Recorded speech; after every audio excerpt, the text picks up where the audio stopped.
Um, well, we're back here again in this wonderful oak room, and so many of us are here. It's really super to get back to real life after 3 years of Zooming. But I do want to welcome the Zoom people. We have, looks like 14 participants on Zoom, which is a wonderful thing to have.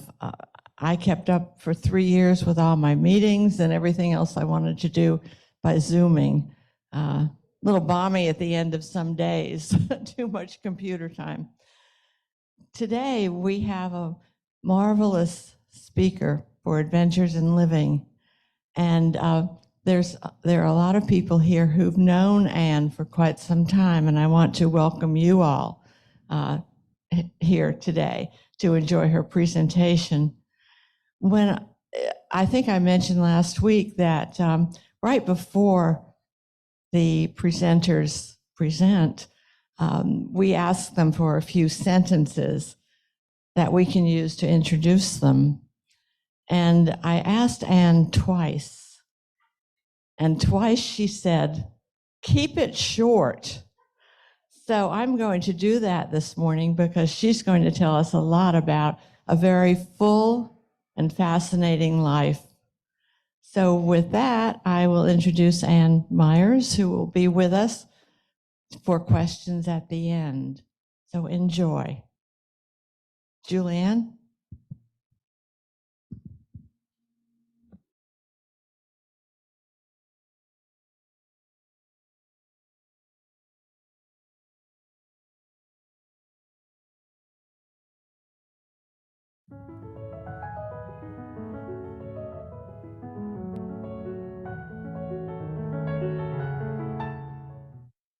Before I begin my life story, I'm going to give you a bit of background to my family.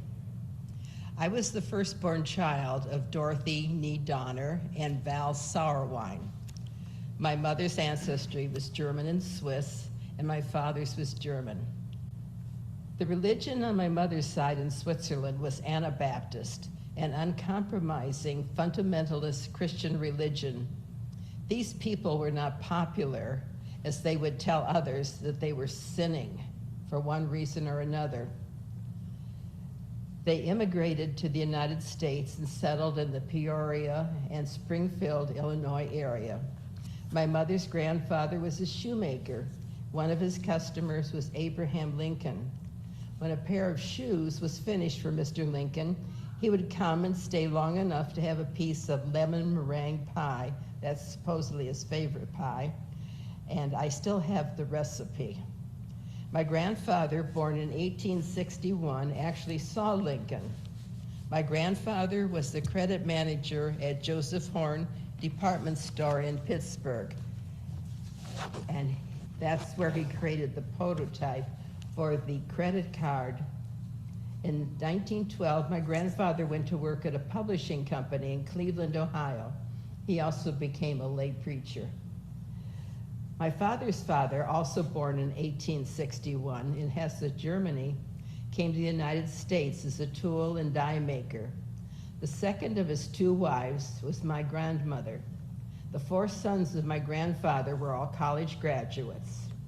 When my grandmother, who was a cook in a well-to-do family in Cleveland, and my grandfather were married, he supposedly forgot to tell her that he had not 3 but 4 sons, and that one unmentioned was Herman. My father had a beautiful tenor voice. He began the Glee Club at Case Institute of Technology, and he paid for his college tuition by singing at weddings. One of his sisters was a classmate of my mother at Western Reserve University.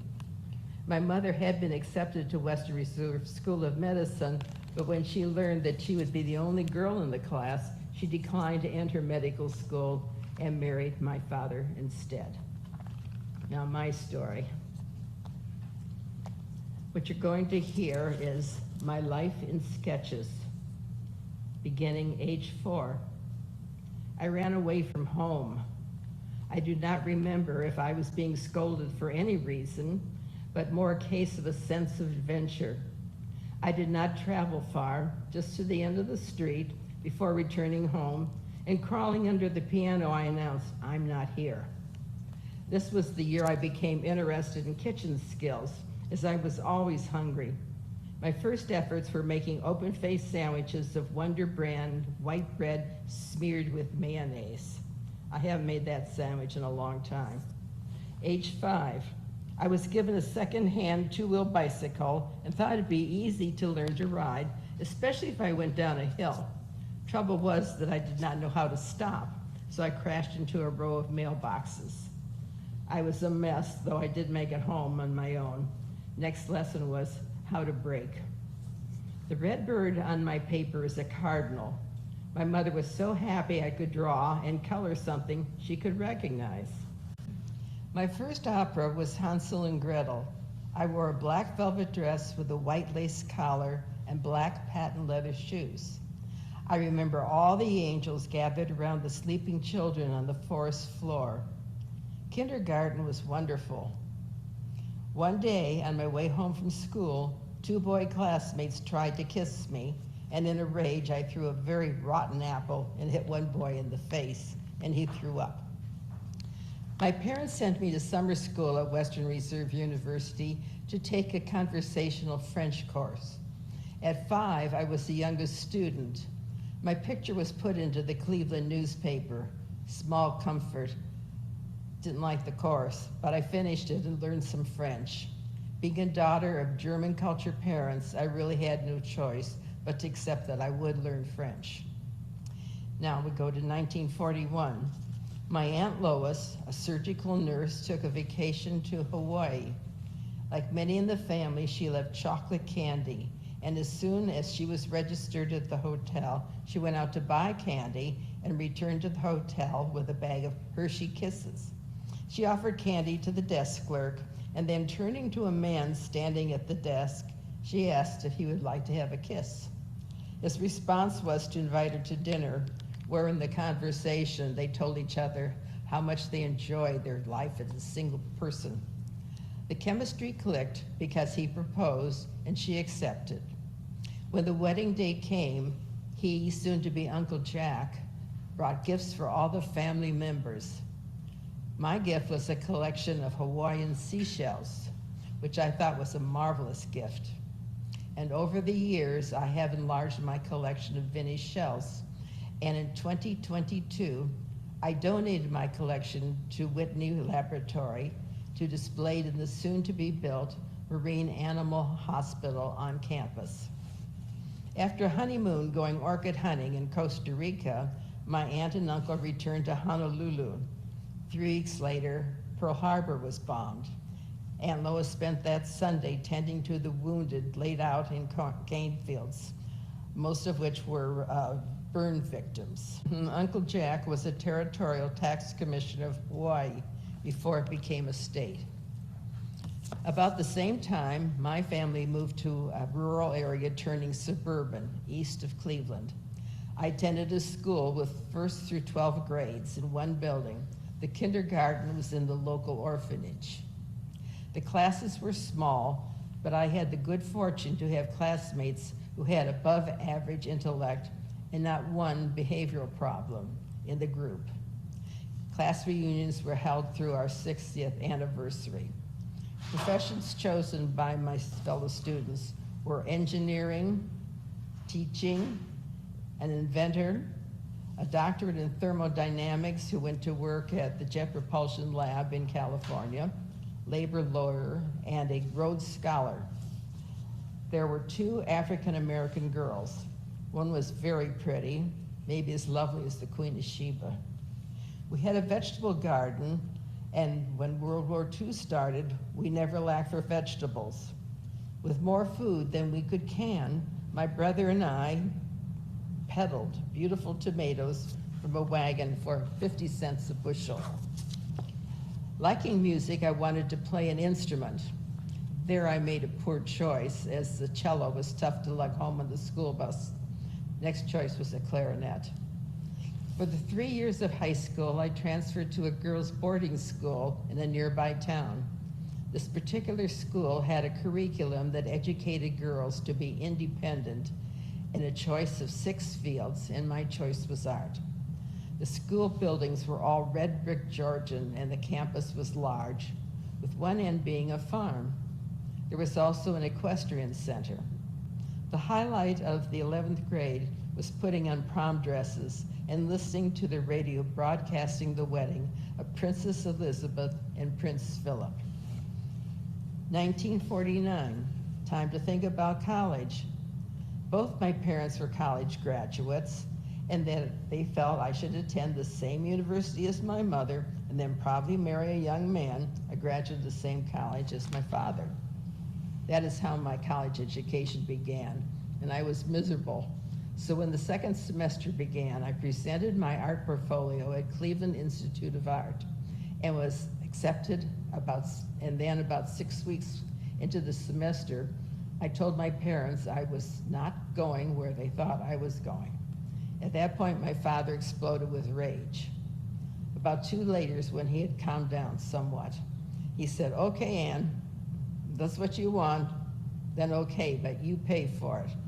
From the time I drew that red bird at age 5 to the painting that is in the current Oak Hammock Gallery exhibit, art has been a significant part of my life. Here is a short sample of my work.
Though I had switched to art school, I still had an interest in geology.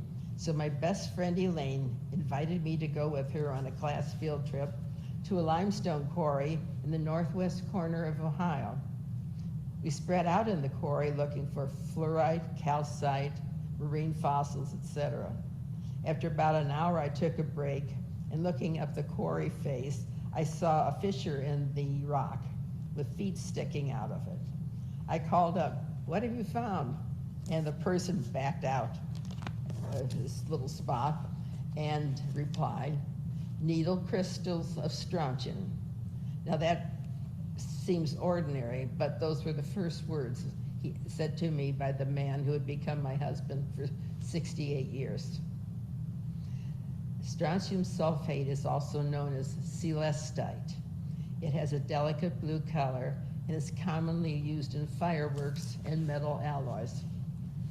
We began dating in January 1951. Since our campuses were near to each other, I would sometimes cut a class to sit in on one of Joe's classes. This was acceptable with a professor. Joe graduated from Western Reserve University mid-year class of 1952. He had a BS in geophysics. We are now engaged, and I sadly say goodbye as he leaves for Naval Officers Candidate School. The Korean War is full blown. Our plans are iffy, but there is no doubt I will finish my senior year. My major is jewelry and enameling with a minor in graphic arts. So far, I have no school debt as I worked as a waitress, and tuition and school expenses were reasonable. In the spring, I design and make our wedding rings. Our wedding plans begin, contingent on Joe's completion of OCS in July. Wedding date set for July 29th, 1952. Joe is now a handsome ensign. Our wedding was held in the splendid Neo-Gothic Baptist church with a reception in the church courtyard. No disc jockey, band, or alcohol. This was a Baptist church. Joe was piped aboard ship the following Tuesday. His assignment as engineering officer on the USS Maury. The assignment for the Maury was to plot the Caribbean and North Atlantic up to Nova Scotia. This was the early days of space exploration prior to John Glenn's and Alan Shepard's trips to space. During his Navy stint, he survived 2 helicopter crashes at sea. Others aboard ship were not so lucky. One helicopter crashed on a Bahamian island and the 4 sailors were burned to death. Meanwhile, I finished my senior year at Cleveland Institute of Art, and then I began to look for a job. The Cleveland Clinic offered me a job as a medical illustrator at $1 an hour. I did not accept, as the clinic would not guarantee a 40-hour work week. Instead, I was hired by Ohio Bell Telephone Company as a service representative at $1.25 an hour. This was pleasant work with nice people. As many men were still in service, I was asked to help plan some courses for women employees for after-hour activities. Great books was a popular choice, and I taught enameling on copper and simple mosaic projects made from glass tesserae in beautiful colors. 1958. For my volunteer work, I joined Cleveland Council on World Affairs. At this time, hospitals and colleges were accepting foreign medical doctors and graduate students. It was felt that the foreign students and their wives would acclimate better if they were matched with an American family who would help them adjust and share holidays with them. This proved to be a very successful undertaking. I did the pairings for Cleveland Clinic and found this work very rewarding. In fact, 2 of these couples, one from Japan and the other couple from India, who had settled in Canada, came to Palm Coast to help celebrate my 75th birthday. Until I became involved with Cleveland Council on World Affairs, I had never met anyone from India. My interest with India began when I read The Jungle Book by Kipling as a youngster. My interest continued to grow, and as college freshman, my best friend Elaine, who was still my best friend, planned that when we were, quote, women, we would someday travel to the Vale of Kashmir. 36 years later, we made the trip, and it was awesome. I've added 5 more trips to India since then. Jumping back to post-graduation, an Indian doctor, orthopedic specialist, asked if he could cook an Indian meal at my apartment. I said, okay. The dinner was chicken curry. At the first bite, I knew I was in trouble. The food was so spicy, I was in pain for hours. The flavor was great, though, so I altered the recipe to suit an American palate. Then in 1955, I saw a notice in a ladies' magazine for a Cook with Ketchup contest sponsored by the H.J. Heinz Company, and there were 6 categories. I chose the chicken category, and I won first prize of $1,000. My picture was in an issue of McCall's magazine. That caused extra mail to come to me, like investment proposals, begging letters, and 2 offers of marriage. My husband was discharged from active duty in July 1955, and he began law school at Western Reserve School of Law in the fall. I was not thrilled with him choosing law and wrote him a letter to that effect. He was not deterred. I found that letter 2 years ago when I went through his personal effects after his death. He was the only one in his class who chose the corporate world rather than a firm. In 1959, we purchased a starter home and settled into normal married life. In 1963, we adopted a 3-month-old baby boy. Doug was a lovely little fellow, very alert, and he knew how to read before entering kindergarten. We had a Great Dane, Willow, who acted like his nanny. She even let him take some of her food out of her food dish. Her patience stopped when he bit her tail. Doug died in 2013 at age 50. 2 years after adopting the first baby, we adopted Alan, age 7 months. This child was not as easy to raise.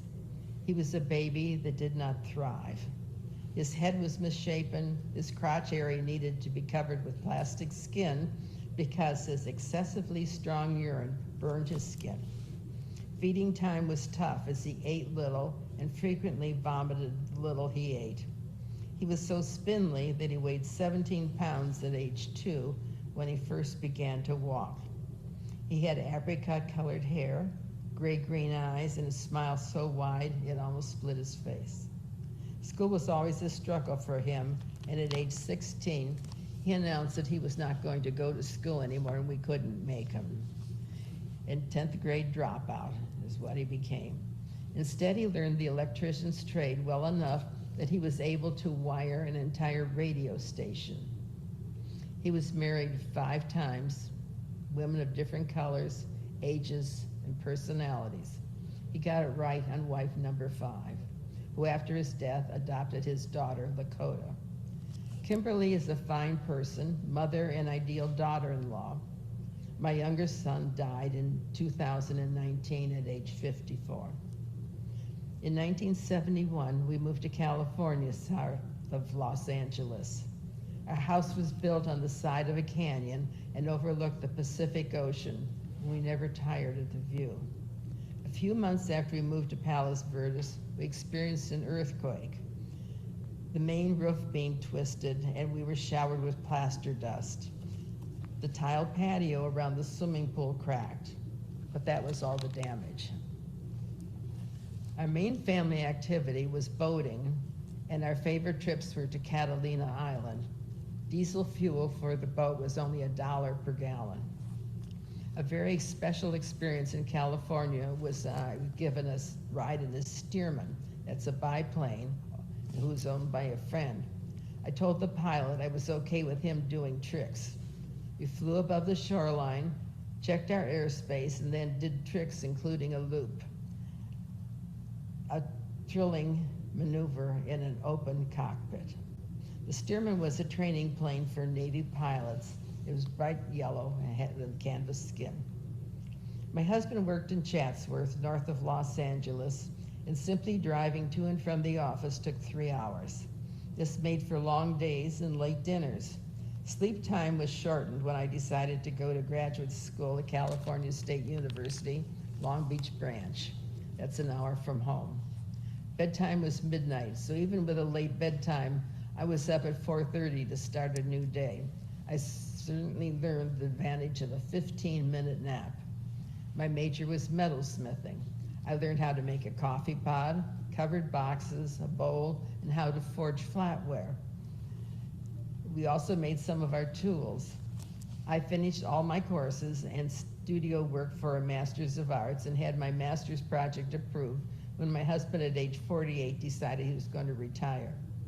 He had had enough of long commutes, and taking sick companies and making them well got to be too much for him. After much discussion, we moved to St. Croix in the U.S. Virgin Islands. To make the move more palatable to our sons, who really had no interest in moving, we got a darling husky puppy. We arrived on island the week before Christmas. The house we purchased was a round house with a dome roof, with an 8-foot opening in the middle of the roof. When it rained, the water fell into a tropical garden in the center of the house. The roof was concrete that was supported by 6 flying buttresses that acted as catch basins that channeled the rainwater into a large cistern. This house was perched on the top of a hill 500 feet above the Caribbean. There was an observation terrace, and many nights were spent admiring the starry splendor of the skies, including the Southern Cross. The builder was Karl Dumpke, who had had a previous career as an officer in the German army in World War II until he was captured at Al Alamein and interred in a POW camp in the States. The couple who contracted him to build the house was a Dr. and Mrs. Murphy from Chicago. When Mrs. Murphy saw the house, she said, I can't live here, it's too isolated. Not too long after that, the Murphys were divorced, and Mrs. M, who was known as Happy, married Nelson Rockefeller. St. Croix was a wonderful place to have a boat. The water was fabulous. About 1.5 miles northeast of the island is Buck Island National Monument. This small island is surrounded by a fringing reef, and the big draw for people is to snorkel in the lagoon, being careful not to make any contact with the mustard coral. My pick for volunteer job was to go on the Board of Governors of the Botanical Garden. The vegetation on St. Croix is lush and varied, and there were 64 plant species of pharmacological value. The Botanical Garden is situated on the grounds of an old plantation with ruined slave quarters and old graveyards surrounded by conch shells. In the late 1980s, I was asked to chair a lecture series by John Merwin, the last appointed governor of the islands. He was appointed by Eisenhower. The first lecture was labeled Women as Agents for Change. This lecture series was in memory of John's wife, who had recently died. Panelists were Honorable Barbara Hackett, a 6th District Judge, Martha Seeger, a member of the Federal Reserve Board, Jenny Jones, photographer, Barbara, and I'm sorry, I don't remember her name, who has her own public relations firm, my friend Elaine, who was a cattle woman, and lastly, a woman from the court on St. Thomas. Also, Bob Hartman, who was the speechwriter for President Ford. 2 other speakers were already committed for future lectures. George Bass, director of the Nautical Archaeology Institute in Texas, and Michael, a naturalist from the San Diego Zoo, who besides his regular zoo work led tours to New Guinea to find birds and plants. Unfortunately, Hurricane Hugo in 1989 reared its ugly head, and we only had the first lecture. The eye of Hugo crossed the island with gusts reaching 210 miles per hour. The anemometer flew off the airport terminal roof.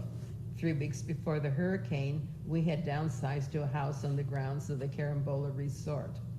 The wind banging on the shutters caused the latches to suffer metal fatigue, and the shutters flew open. The strength of the wind inside the rooms on the upper floor scoured the walls clean of drywall. We ended up in the stairwell when the roof started to peel off, at which point we ducked down low, got into our car. Because of the wind force, the car bucked like a bronco all night long. The wind intensity was reduced in the morning, and resort staff came looking for survivors. We were taken to Carambola and given lodging, meals, and a choice of clothes. After 3 days, a temporary water system was assembled, and each person was allowed a 3-minute shower. So I went in fully clothed and washed hair, body, and clothes in 3 minutes. Hugo was not the first hurricane our family had experienced on St. Croix. Back in 1979, less than a year after we moved to the island, Hurricane David, followed a week later by Tropical Storm Frederick, struck the island. At the base of the hill on which our house was situated was an agriculture dam with an earthen wall. In a 24-hour period, we were deluged by 19 inches of rainfall that caused the dam to collapse. The rushing water scoured out deep ruts in the dirt road leading to the main road. A week later, bulldozers came, filled in the ruts, and we could then use the road. Returning to Hugo, I was evacuated from St. Croix a week later. The house we were living in was not inhabitable, and much of our furniture was not salvageable. What was saved was put into storage. My husband Joe stayed behind with our 2 dogs, put his business affairs in order, then flew to Cleveland, where we had family. Before Joe reached Cleveland, I left for India, a trip previously booked. In a raffle drawing, I had won a round-trip, first-class ticket to any city that was serviced by Pan Am. While in India, I mentally sorted out what changes the hurricanes made in our lives and what the future would be for us. We then relocated to Cleveland for 3 years. Now, I'm going to say something about house insurance. We had house insurance, but the insurance company did not have adequate funds to pay the huge damage claims, and they went belly up. In 1984, I was painting the living rooms in my brother's house in St. Croix. I could not reach the highest part of one wall, so I put a stepladder on a cabinet, and then I could reach the highest part and finish the wall. Going up and down the ladder caused the ladder to walk off the cabinet and took me down with it. My left ankle was caught between the ladder halves. Acting like a pair of scissors, the ladder almost completely severed my foot from my leg. I looked at the injury and knew I was in big trouble. I was wearing a dress with a sash, and so I used the sash as a tourniquet, then pushed myself across the floor to where I could reach a phone and called for help. Upon reaching the hospital, my injury was examined and temporarily stabilized. Surgery would be performed 2 days later, as there was not enough doctors on island to perform the surgery immediately. Surgery number 1 was performed, but did not heal. So then came surgeries 2, 3, 4, and 5. I was in a wheelchair and on crutches for 10 months. What a thrill to finally start therapy. While living through this series of 5 surgeries and having time on my hands that I normally did not have on my hands, I decided that I would build a dollhouse. This is the dollhouse. It began life in 1984 when I was convalescing from an accident earlier in the year. With being in a wheelchair and crutches, I was limited in the activities that I had, but I thought doing a dollhouse would be just right. So this is now Cantomar. It is 18th century Spanish townhouse belonging to a rather prosperous merchant. That's all made up, of course, on that. And it took me 25 years to make this dollhouse. Most of the reason was that, well, I had to learn the trades first before I could put this together. I started from plain boards, and the base of the house is Spanish laid mahogany marine plywood. I didn't skimp on any of the quality of the materials that I put into this. Well, I then progressed and got the pieces cut, put together. I had blueprints, and the blueprints were for a New Orleans style house, but that didn't appeal to me, and I was currently living in a house that had previous memories, not of where I was now in St. Croix, but back in Southern California, where I lived in a Spanish mission style house. And so I altered it. I found out by altering it that the one flight of stairs didn't do enough. It had to have a landing and extra stairs added to it. And before I even started on the dollhouse, I had made the kitchen pots and pans. Being a metalsmith by training, I was able to do that with a fair amount of skill. And it's not completely furnished either. I still have plans, like more chairs, some books for the merchants, that's who lives in the house, office space. And I will probably also show you some little, very tiny sterling silver knives that I made for the cutlery for the fine dining table that we have in the dollhouse. We chose to move to Florida, specifically Palm Coast, which became a city on December the 31st, 99. Our house plans began as a series of pencil sketches on a large sheet of paper on our breakfast room table. After our hurricane experiences, we made sure that it was built above code.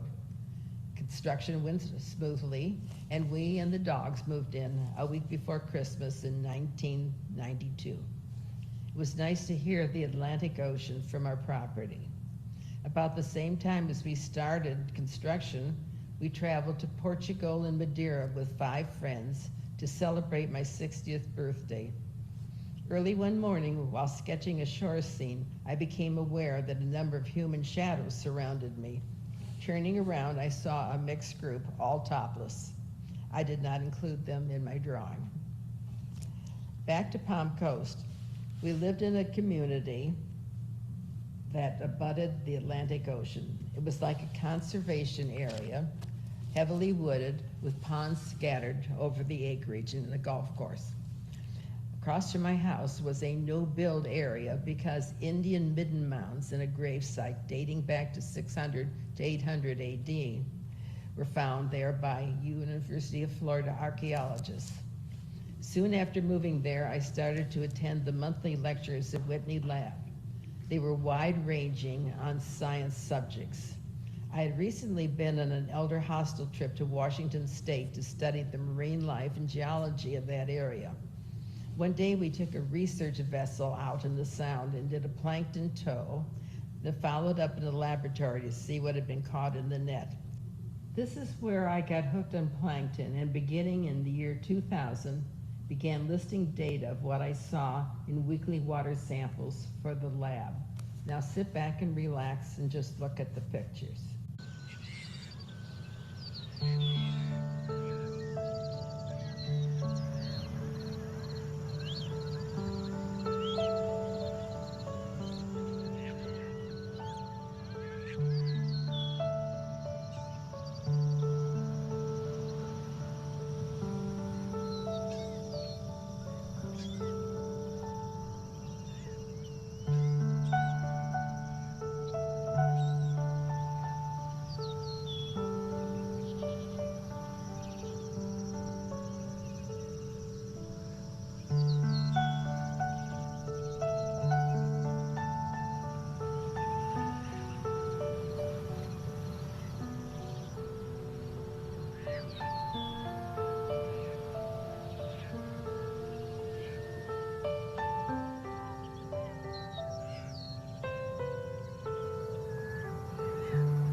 In my 22 years at Whitney Lab, I never had a bad day. My 75th birthday party was held at the lab. I spent 2 years preparing for this event. It was a musical dinner party with handmade instruments made for all the guests. In the program was a line that read, "Music lesson." That was when my guests were taught how to play their instruments. The next line was, "The Blue Danube Waltz, an original arrangement for a large rhythm band." This was a unique musical experience. For the 9 people who had helped me plan and execute this party, I made 3-inch long sterling silver flutes. We had a Mediterranean dinner with a table centerpiece of a mermaid set in a bouquet of orange and blue flowers. I had a large bucket list consisting mostly of places I wanted to visit, like India, Hawaii, Australia, and Europe. These places I visited multiple times, and I felt enriched by my experiences on each trip. Taking time to sit down and sketch became a part of the street scene. That gave me a sense of kinship with the people around me. An example I'm going to give is Udaipur, India. An Indian friend who was living in Ohio made arrangements for me to stay for a few days in the hunting lodge of Arvind Singh Mewar, the Maharana of Udaipur. Upon checking in at the lodge, the man behind the desk asked, "Would you like to meet our king?" I answered yes, but I don't know how you go about meeting a king. Within an hour, an appointment was made for the following afternoon. I duly arrived at a reception room in the palace. Soon came the time for my visit, and I was escorted across a fountain-centered white marble terrace, up a few steps, through rich red velvet draperies, into the king's handsome library. I was the only one meeting the king. I understood it was wise to bring a gift to the king. I handed him a cloisonne enamel dish with a lotus design. I had brought this dish as a wedding gift for someone, but felt it was more important to give it to the king. The king was curious about my camera, which was a Canon Futura, a type that came on the market just before cell phones, and it looked like a fat flashlight. Tea was brought, and a gift for me, a large book of Meyers-style paintings. After about an hour, my audience was over, and I returned to the hunting lodge. My status had risen because of my visit with the Maharana, and I found a freshly shellacked rocking chair and 2 rolls of pink toilet paper in my room. Another special travel moment was a cruise along the Norwegian coast from above the Arctic Circle to Bergen. The scenery was stark and bold and could have been used in a Wagnerian opera. Before beginning this trip, the tour manager phoned to ask me if there was anything special I wanted to do on this trip. The answer was yes. I wanted to sing the Norwegian anthem in Norwegian on a street corner in Oslo. His answer was no, because Norway was experiencing problems with immigrants who hassled pedestrians on the street. I also wanted to do a plankton tow in a harbor when the ship was docked. The answer was no, because I might be a nuisance in the offloading of cargo and passengers. And a third wish was to take a dog sled ride. Again, the answer was no, because sled rides were only offered on northbound cruises and my trip southbound. I still wanted to sing the national anthem, so I asked at the ship's office if I could have 5 copies of their anthem. The answer was yes. I coaxed 4 other travelers to sing with me. We practiced in the bar, where there was a piano, and we sang to our group the following evening. We were definitely not professional, but it was a special moment. The last special moment I will mention here was a hot air balloon ride in Northeast Australia. We arose shortly after 5 in the morning. The balloon lifted so gently that at first I was unaware that we were off the ground. I saw the prelude to the sunrise, then the actual sunrise. We floated over sparsely populated land, and I could see kangaroos curled up in pastures below. As gently as we lifted off, that gentleness repeating on our landing. There were 2 disturbing incidents in my travels, both in India. There was a time in Jaipur when the locals were very angry that Delhi was interfering with the kitchen burnings of young wives because the in-laws were pushing for more dowry money and were threatening harm to the young wives. There were protests by angry marchers in the street. We were sternly told not to say anything and to stay close in a group. The other time was in Kashmir in 1989. Militants crossed over the demarcation line from Pakistan and surged through the streets of Srinagar, firing guns indiscriminately. To get me to the airport, a driver and armed guard drove across an earth levee and circled around the city to the airport. I was hunkered down on the floor of the car out of sight. This experience taught me that no matter how much I wanted to be somewhere, did not mean it was a good idea to be there. My Kashmiri friend who owned a group of houseboats had a price put on his head, but he did survive. In 2014, my husband was diagnosed with a rare autoimmune disease for which there was no cure. We moved to a condo in 2017 on the Intercoastal Waterway. Memory problems appeared, and by 2020, I told Joe that his mind took him to a place where I could not follow. My life was severely curtailed, and I stopped everything except my one-day-a-week volunteering at Whitney Lab. At the time when my husband could barely walk, we donated a Japanese garden with a centerpiece of an ancient hand-chiseled stone lantern. I helped create the garden. My husband passed away in March 2021 as interred at the Cape Canaveral National Cemetery. Volunteering at Whitney got me through the worst of the grieving, and 2 friends on staff whose opinions I respect recommended Oak Hammock. And here I am. In my life, I've had more than my share of wonderful moments, and I've also had more than my share of very painful moments. My life is guided by faith, and that has led me through my life. I started another bucket list. Soon I will fly to Amsterdam and spend a few days with a friend before boarding a ship to cruise to Iceland, Greenland, and Nova Scotia before docking in New York. See you when I return. Thank you for listening.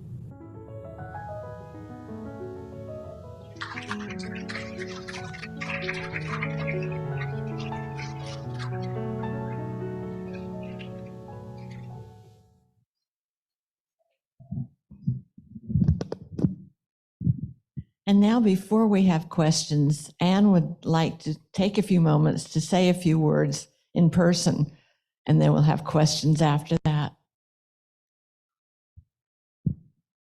There are people that I really, really want to thank for their effort in putting this together. Anne, pull the mic just toward you a little bit.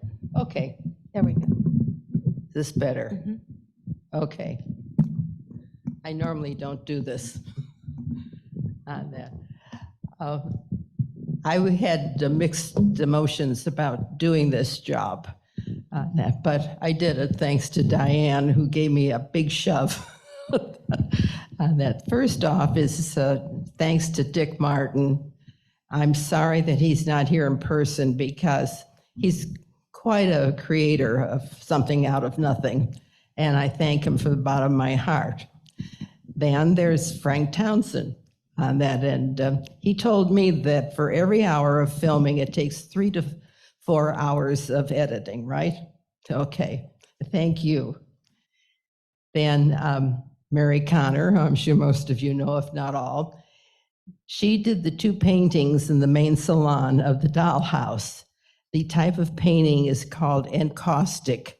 That is a wax base with different colored pigments in it. And it certainly dresses up my dollhouse. And I've got here somebody who got up early this morning with his wife to come here. He was my supervisor for 22 years at Whitney. He got me through a lot. He taught me a lot. And we're still friends, good friends. I'd like to introduce Jose Nunez to you. Would you stand up, please? Many thanks.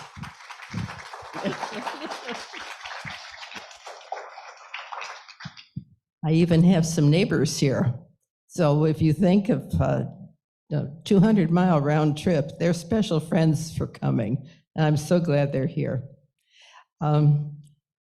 Thinking back to my Aunt Lois and Uncle Jack, I have here a container with Hershey Kisses in it. And that was, as Dick Martin said to me, he said, a good marriage begins with a kiss. So in memory of my Aunt Lois and Uncle Jack, will you come help yourself? And thank you all very much.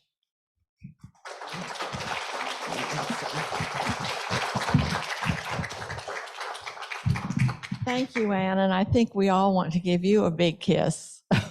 Are there any questions at this point? I'm here with the microphone in the back. Yes, Pushpa, I'm on my way. It's not a question. I enjoyed your talk.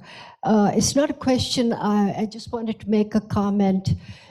You showed the picture of the king of Udaipur, and that guy, he looks weird, but he was in school with my brother-in-law. Oh my They were gosh. good friends. So when we went to Udaipur, my brother-in-law said, would you like to meet him? And I said, no, thanks. He looks weird. I don't want to meet him. So we did not meet him, but I recognized his picture. Yeah. Great. I'm sorry for the quality of the pictures. I don't know why they're bleached out, but the originals are more color, certainly. And Anne, you have a few compliments there in the chat. You can see them on screen, but everyone has enjoyed your presentation. Any other questions? I have a question, actually. I was very privileged to be invited up to Anne's apartment to look at the dollhouse. which is fabulous. The roof wasn't on it, but I looked at that roof and I thought, oh my gosh, that must be really heavy. So Anne, can you tell us a little bit about the roof or anything else in the dollhouse that you'd like to share with us? Sure. The roof is terracotta tiles. I made 4,600 of these little tiles for the roof, used almost all of them on the dollhouse. And in order to make them, I created a plate for a clay extruder gun. And that's how I got these long strips of clay. And then I cut them to size, dried them, and then they were fired. And then I didn't make every piece of furniture. My sister decided she'd help me. And I did find out in doing research that many of the wealthy Spanish families would go to England and custom order furniture for their homes.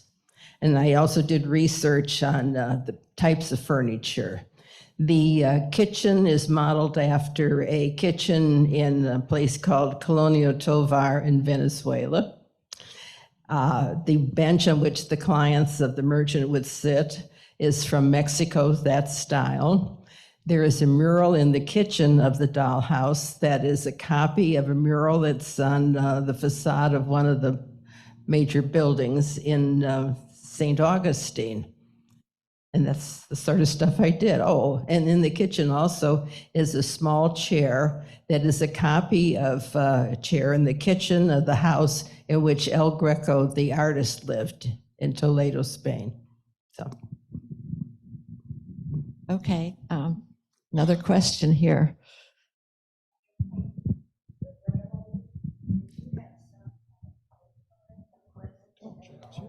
Anne's talking.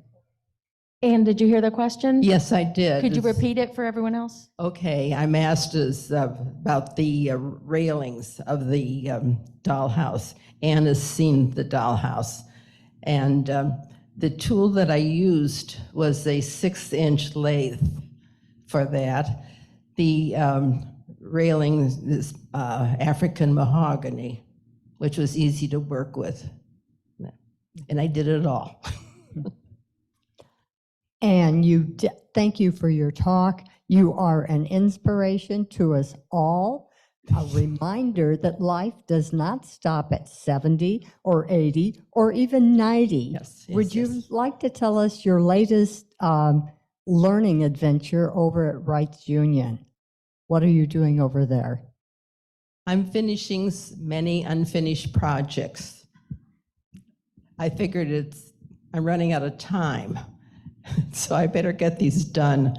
I went to a workshop on Nordic jewelry some years ago and learned how to do that. And so I'm putting those pieces together. And I'm doing things for the dollhouse. And I've made a number of pendants that are finished. One's even called green algae, which is not the normal subject of a piece of jewelry. So that's what I'm doing now. Besides, I didn't want to ask here if they would let me have a blowtorch in my apartment. I didn't think that would go. And I was wondering, I'm sure all of us little girls had doll houses if we were lucky enough. Would there ever be a possibility that you could set up your doll house where we put the trains at Christmas time? And if we put security cameras on them, maybe you could let all of us really interested see it, and maybe you could even come and chat with us about it. I would just love, we don't want to come to your house and you don't want us all at your house, but I would love to be able to actually see it. It'd be wonderful. And thank you so much for your talk today. Oh, you're welcome.